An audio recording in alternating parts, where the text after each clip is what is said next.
y'all. For this podcast, we're going to explore the movement of water and osmosis, which is one of the most important things a cell can do. It's move water both in and out. So here we go.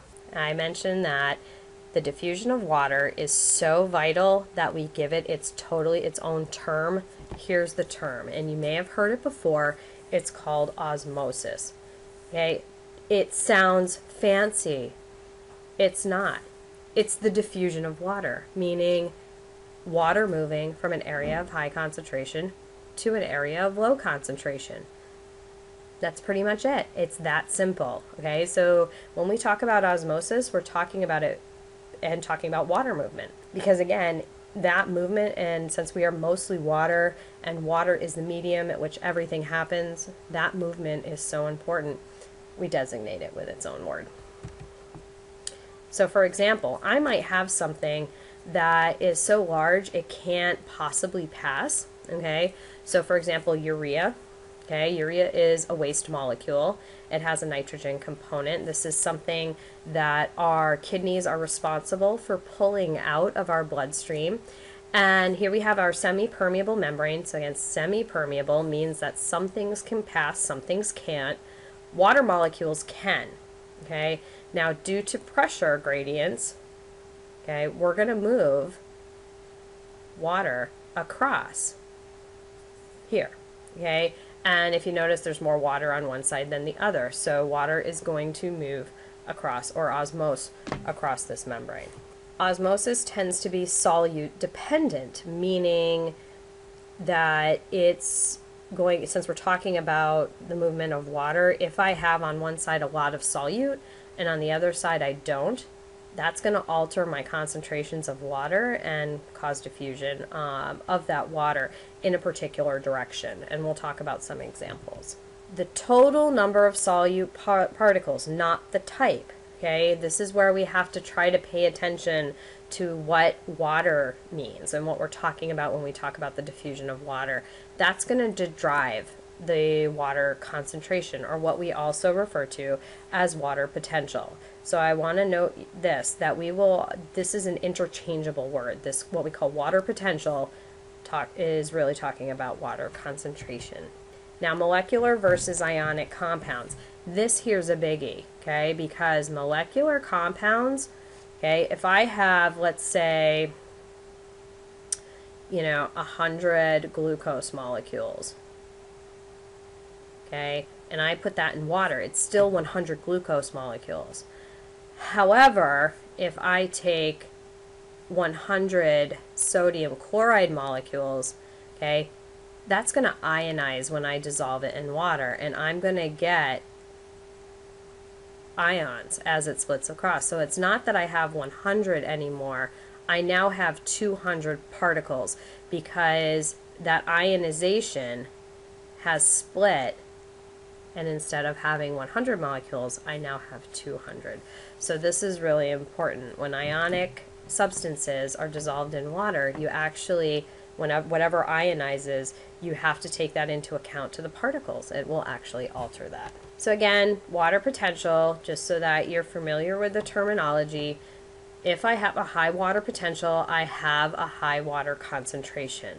And we always talk about this when we're looking at the movement of water, and always keeping in mind water is going to move from where it's high concentrated to where it's low, and it's going to be dependent on the solutes that are dissolved in it. Pressure can drive.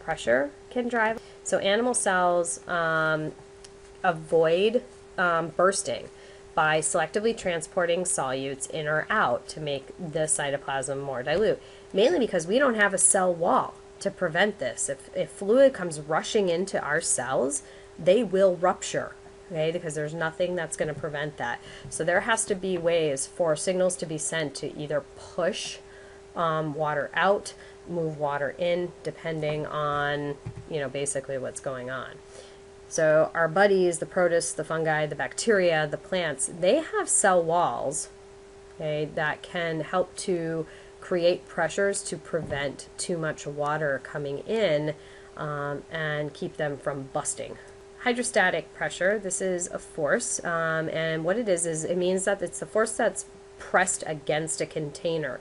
So when we talk about like hydrostatic pressure, if you have like a water balloon, there's a pressure that's pushing against the edges of the water balloon, okay? The more solute concentration I have, the greater the hydrostatic pressure that there is, okay? So if I have a cell and I take it and I place it into water where water can come in, okay, the cell is going to take in water. It's going to push against, especially like over here if it's a plant cell. It's going to stiffen, but it's going to keep its shape thanks to the cell wall. Okay? If I place it into a concentrated salt solution where now water is very high in here and low out here, water starts flooding out and that cell is going to shrink. And what's left you have is the outer boundary of the cell wall, and the cell itself just goes and just shrivels right inside. Osmotic pressure, conversely, is the force that prevents an increase to the volume of a solution.